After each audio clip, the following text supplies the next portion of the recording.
ગુરુ મહારાજનો જય. હવે આપણે એક આગળ પ્રયાસ કરીએ છીએ. પ્રયાસ એટલે સંતોએ બતાવેલો પ્રયાસ આપણે કરવાનો છે, એમના માર્ગે ચાલવાનું છે.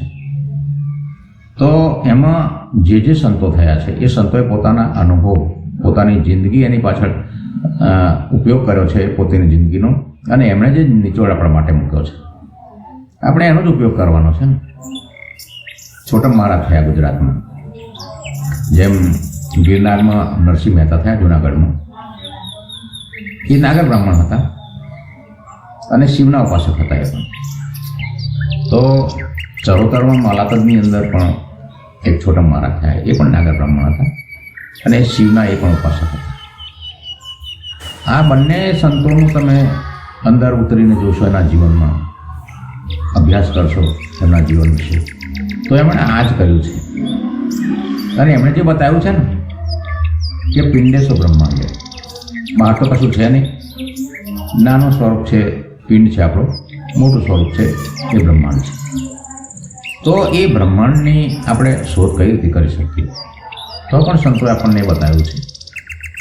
અને જે બ્રહ્માંડમાં છે તો એ પિંડમાં છે, એની સંશોધન કેમ કરવું અને કેમ કિનારે પહોંચવું, આ બધા ઘણા બધા રસ્તા આપણને સંતોએ બતાવ્યા છે.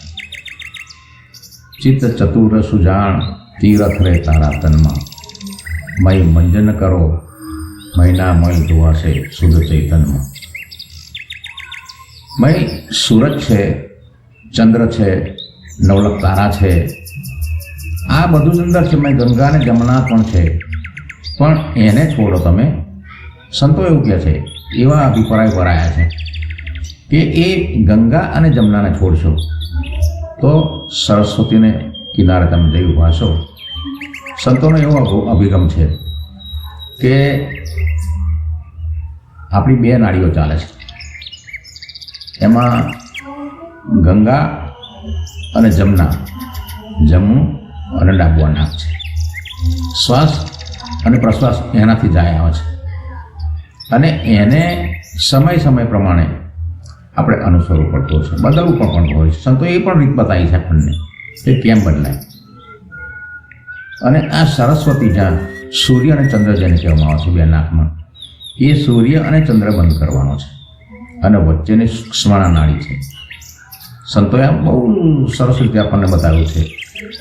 બહુ કઠિન માર્ગ ભલે પણ એમણે બહુ સુગમ બનાવી દીધો છે, બહુ સરળ બનાવી દીધો છે કે એ સૂક્ષ્મણા દ્વારા જ્યારે આપણે પ્રાણની અંદર લઈએ છીએ અને એના સાથે આપણું સ્મરણ ચાલતું હોય છે, તો એ સૂક્ષ્મણા દ્વારા આપણે જેને ઈશને પામવો છે, સ્વયં પોતાને પોતે બની જવું છે, અંદર કોણ બેઠું આ વિશ્વનું આ સંચાલન કરે છે, તો એ રાહબર આપણને આ નાડી દ્વારા થાય છે.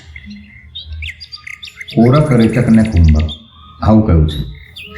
એ પૂરક છે, એ પૂરવાનો છે. પ્રાણ જ છે, વિધિ તો પ્રાણથી જ થાય છે, કારણ પ્રાણ એ સર્વશ્રેષ્ઠ સાધન છે અને એ પ્રાણના માધ્યમથી જ આપણે ત્યાં પહોંચવાનું છે. એટલે સૂર્ય અને ચંદ્રનું જ્યાં સુધી એનું રાજ છે ત્યાં સુધી આ સૂક્ષ્મ આવી શકે નહીં. એટલે એને બહુ શાંત રીતે, બહુ વ્યવસ્થિત રીતે એ બંધ કરવાની છે. અને ત્રીજો માર્ગ જે છે સૂક્ષ્મણાનો, એ સૂક્ષ્મણા દ્વારા પ્રાણને ઉઠાવવાનો છે. અને એ પ્રાણ એના માટે વાતો કરે દાડા વળતા નથી, એના માટે એની પાછળ ખૂબ મહેનત માગવી જશે. એ મહેનતના અંતે એવું નથી કે આ હઠયોગી જ કરી શકે, રાજયોગી પણ કરી શકે. આ બંને રીતે થઈ શકે. રાજયોગી છે, રાજા જેવું સુખ ભોગવે છે, અને છતાં પણ જે હઠયોગી પહોંચી શકે છે એ રાજયોગી પણ ત્યાં પહોંચી શકે છે.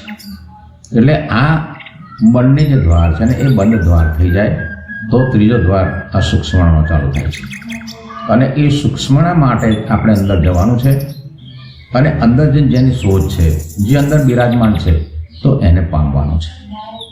આનું નામ શું છે? આત્મ સાક્ષાત્કાર કહેવાય છે.